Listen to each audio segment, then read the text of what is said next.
So LA County sheriffs, if you were black, and particularly black living in LA, you know those county sheriffs are a beast, have been a beast, have had gang, gang, gang, gang, gang, gang, gang, gang, gang, gang. gang. Yes, exactly. The original, The original right? gang, gang. The original mafioso in LA. So they have a very sordid historical relationship with the black community.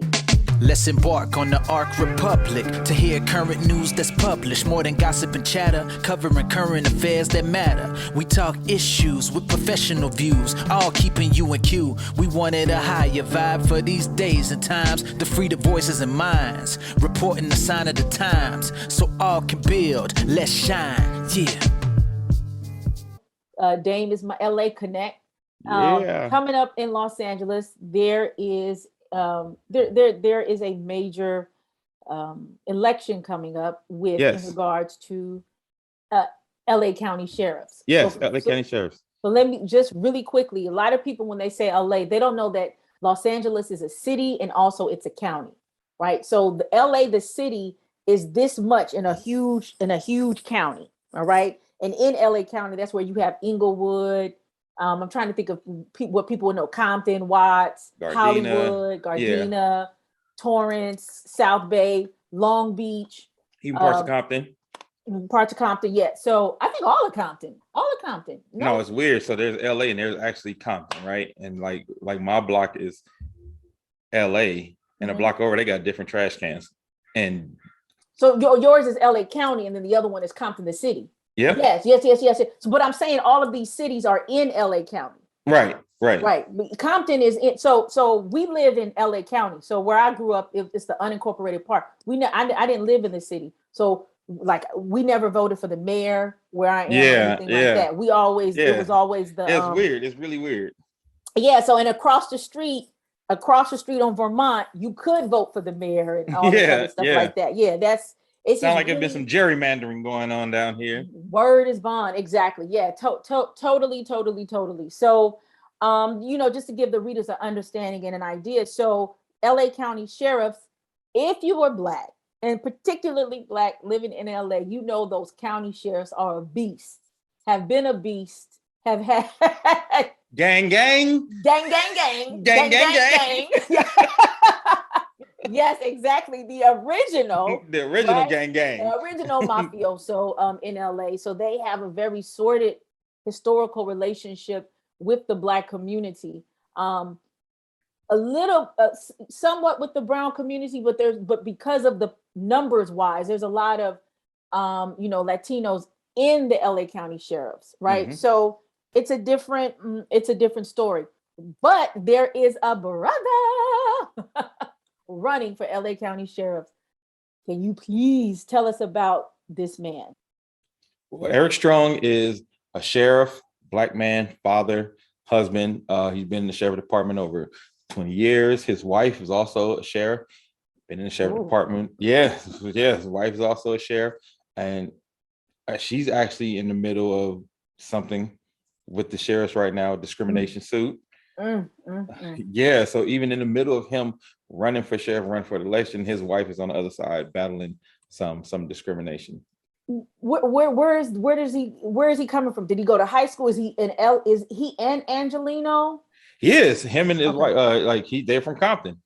Oh, really? Oh, okay. The CPT. Okay. Yeah. Right. They're from Compton. I know that. Okay. Thank you so much for tuning in to Ark Republic. If you like what you see and you like what you hear, you can actually keep this mothership going. How? You can make a tax-deductible donation in several ways. One, Cash App us at Ark Republic Media. And you can also go on our website, arkrepublic.com/donate. As well, you can also donate to our fiscal sponsor and our sister organization at Black Farmers Index, that is Cash App, or also go onto their website, blackfarmersindex.com. We are two black women-owned media organizations who share our profits so folk can thrive. So, luckily, I was able to talk to somebody high up in his campaign to get a statement. What did they want me to relay about Eric Strong? For Ark Republic? Yes. Hey, boo, what's going on? Yep. I went into my LA stuff. Yep. I was able to talk to somebody dope. That's high dope. up, and they said I would relay.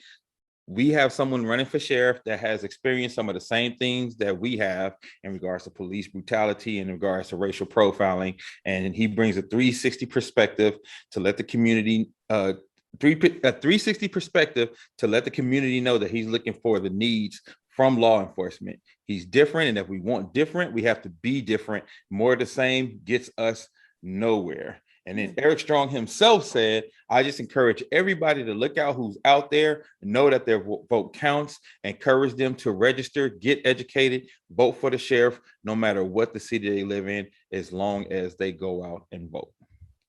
Okay, thank you so much from the Eric Strong campaign. I look forward, hopefully you will be able to interview him and provide more insight. There's a lot of questions, especially like dealing with, with the guests, that the contributors that I have.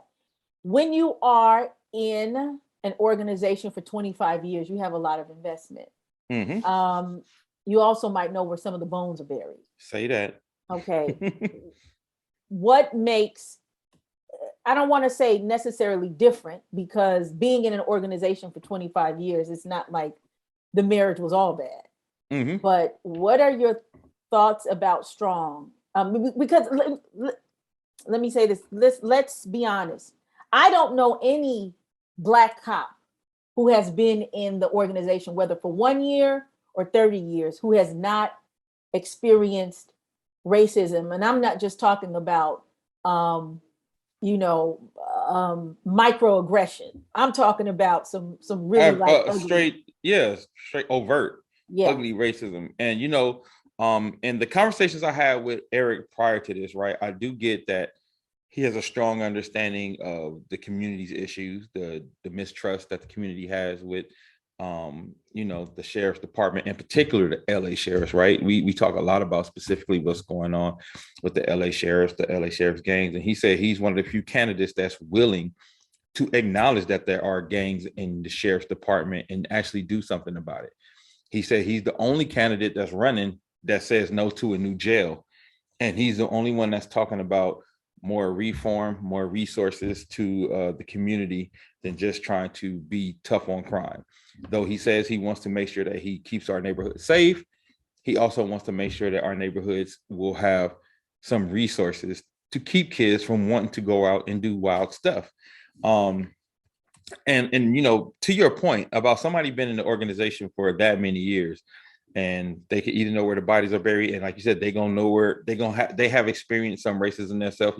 Me and him has had some very heated conversations about the racist hiring practices of LA sheriffs. And that's one thing I like about Eric. Me and him can get after it, and afterwards we can go have a beer, right? Like me and him can really go in and go at it in regards to the things that I feel like the police need to do, then his perspective as a cop, and then his perspective as a Black man, and then his perspective, both of those things together. And as a Black man with a Black wife and 3 Black sons, he has a unique perspective on how to try to operate, especially within the sheriff's department. All of his packaging sounds really, really good, but we're in an age, and I would say maybe post-Obama age, where you have somebody who, looks the part and everything. And when they get into office, they don't meet the interests of the constituency who puts them there or that they represent. Who is Eric Strong backed by? So I'm glad you asked that, because this is why I think he could be a good pick for us, right? He's backed by PAR, which is a Police Against Racism. And the guys that I know that are like on the board of PAR, the other cops, and some of the guys I'm really, really close to, I know these guys will hold his feet to the fire if he's not delivering on his promises to the community. Like, even if I say, I believe that Eric is going to deliver, and then he gets in there and he does not, the other guys that I know that are around him are solid guys as well. A couple of the guys I've had over to my house, and we've had, conversations, like very long conversations about, and these are guys that I look at and I know They're not the blue lives guys. They're not the back to blue. They're the black guys who say, I'm only here because if I leave, it ain't gonna be none of us left in here trying to keep nothing together. These are the black cop guys that we've been dealing with in regards to PAR, right? Like the guys that we've been talking to are the guys who like, look, I know it's messed up. I'm acknowledging that it's messed up. I know people want me to leave, and because they say, there's no such thing as, because I told them like, yo, we feel like there's no such thing as a good cop as long as there's racist stuff is happening. And they say, I get where you're coming from, I understand that, but now listen to my point of view, my side of it. There's a lot of cronyism inside of these departments. There's a lot of nepotism inside of these departments. He said, so you got generations and generations of racist cats who have been moving up in the ranks, and they're like, so for us, we know that if we're not there, we won't be able to catch when they say, oh, we're not going to bring in this black recruit because he lives in this gang neighborhood, so he must be a gang member. He's like, if I'm not there, I can't say, well, hey, the rest of his resume looks good. Let me go talk to him about recruiting him, So he's like, we try to do the best that we can from the inside. And look, they are exhausted. They are exhausted and run down. And a lot of them do want to quit, but they also feel like they really have a duty to black folks to try to clean up what they can. So that's that. And this is what I know of Eric Strong and the guys in PAR. Okay, I have a couple of questions, and I know you're not his surrogate, and there's only but so much that but right. I would like some insight. There was a debate recently, right? Yes. What were some of the things that you saw Strong bring to the discussion of the debate that you would not see if he were not there? The first thing was, he didn't want to build a new jail. He's literally the only candidate who was opposing building a new jail. What was the reasoning for that? The reason for that was because he said he doesn't want to be about more mass incarceration. He specifically said, I don't want to be the sheriff that's here to increase mass incarceration and to continue just putting, black folks in jail, the usual pipeline of putting people in jail. He said he wants to try to do other things in regards to reform. He wants to do other things in regards to resources for the area, resources for the neighborhood, resources so you won't have to build a jail. How is what his platform, how is it being responded to in this era of LA of don't come to LA? It's like the purge here, and the LAPD union not liking Garcon. Yeah. You know what I mean? So what is this looking like in all this Wahala? I think it's tough, right? Honestly, I think it's tough because, as you know, it's tough to be an outlier in something that's so institutionalized. Right. As we know, what's his name? Sheriff Villanueva has raised a ton of money because he's a Republican in the Trump surrogate, right? Like he's basically always spewing Trump's talking points when it comes to whatever Trump and the Republicans and QAnon are saying. That's what he's saying about COVID. That's what he's saying about mask mandates. That's what he's saying about black folks going to jail. That's what he's saying about mass incarceration, right? So he's going to raise the money. Now, when you get somebody who's actually a progressive, like a progressive sheriff, it's probably going to be tough because we're not used to progressive sheriffs in the LA sheriffs at all. So when are the elections? Are these in November? No, the elections are July 7th. Let me double check. Oh, wow. I think it's July 7th. Yeah, so I want to make sure we get the word out to go vote. Yes, June 7th. I'm sorry. June 7th, 2022. So June 7th, 2022 is when these elections. Last question on this is that, of course, if he is somebody that can, provide provide a system of safety and security that sees Black people as actual people in the city, and deal with a lot of these like corruption. This is a lot to chew on in it. If he's elected in doing that, I'd be very interested to watch that and see that.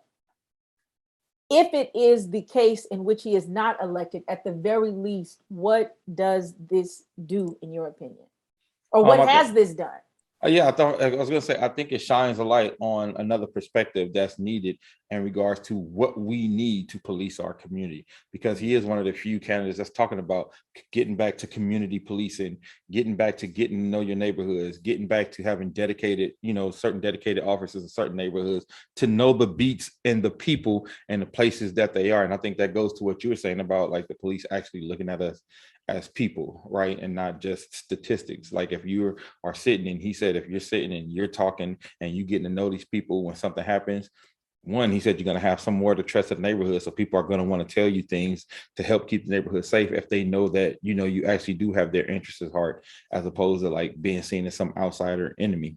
I would say my concern, not with Eric Strong, but my concern with my city, with my county, LA County and LA City, is that with this post-pandemic backlash that is going on, part of the issue is that there's always like low voter turnout, that happens. And so my concern is that how much of that low voter turnout, continues to translate in these future elections.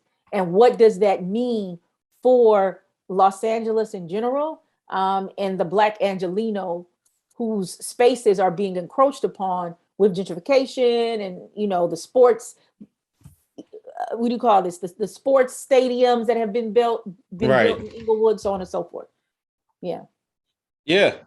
So like you said, there's a whole lot going on. There's a whole lot overlapping in regards to the sports, but I'll just give you a quick rundown of some of, I do feel like his surrogate right now, but this is, like I said, just because I had a chance to talk to him, and so I want to make sure I give you guys the information. I'll just give you a quick rundown of some of his tent pole things that he's running on. So he's running on naming the deputy gangs and LAUSD's gang culture. He's running on alternatives to incarceration.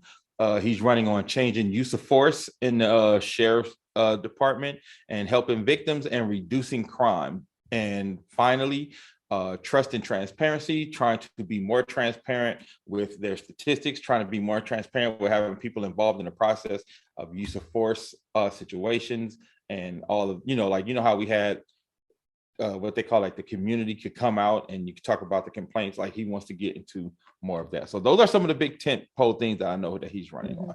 Yeah, that will be very interesting. Him coming from Compton, and having that. How old is Mr. Strong?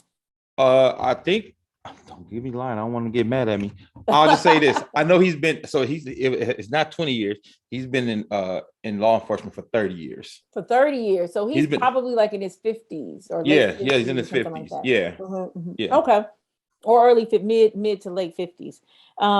Yeah, so he understands, and he is somebody who grew up in gangs. So he knows gangs very well. And now on both sides. And I'm very interested because I'm a park kid. I grew up in the parks. Going to the parks, Helen Keller Park. Yeah. Actually, Raleigh Park. Raleigh, was it Raleigh? I went to because when you would play baseball, you would have to go to Autumn. Raleigh, Darby, Helen Keller. Helen Keller, Athens Park, and even I was a swimmer, so we would go to all of the parks, Victoria, whatever in the South region, Lenox, over there, and actually when I was a lifeguard, I worked for 3 summers at Campanella Park. So this is how I learned, the Piru culture, because I didn't grow up in the Piru culture, so but it's really interesting. That's part of his platform. I think that will be really critical. That's very reminiscent of Kenneth Hahn, when Kenneth Hahn was a LA County supervisor, not sheriff, and how he infused a lot of, not the son, but the father infused money into, or maybe it's the daughter who's in politics, or both. But he infused money. He actually is the one who created the budget to have swimming pools at parks in Black communities, because before then there weren't any. Oh, they call it Ted Watkins, but I grew up with Will Rogers. That's right, Ted Watkins. Yeah. Jesse Owens, okay. Yep. Which was Sportsman Park before then. Okay, we can go on and on about these parks. So good luck to a Strong, and please keep us posted on that. And what we know about LA, and this is not, I hope that he has really great security detail because it can get quite vicious. Right? Yes, absolutely. Okay. Absolutely. All right. Let's embark on the Ark Republic to hear current news that's published. More than gossip and chatter, covering current affairs that matter. We talk issues with professional views, all keeping you in queue. We wanted a higher vibe for these days and times to free the voices and minds, reporting the sign of the times so all can build. Let's shine, yeah.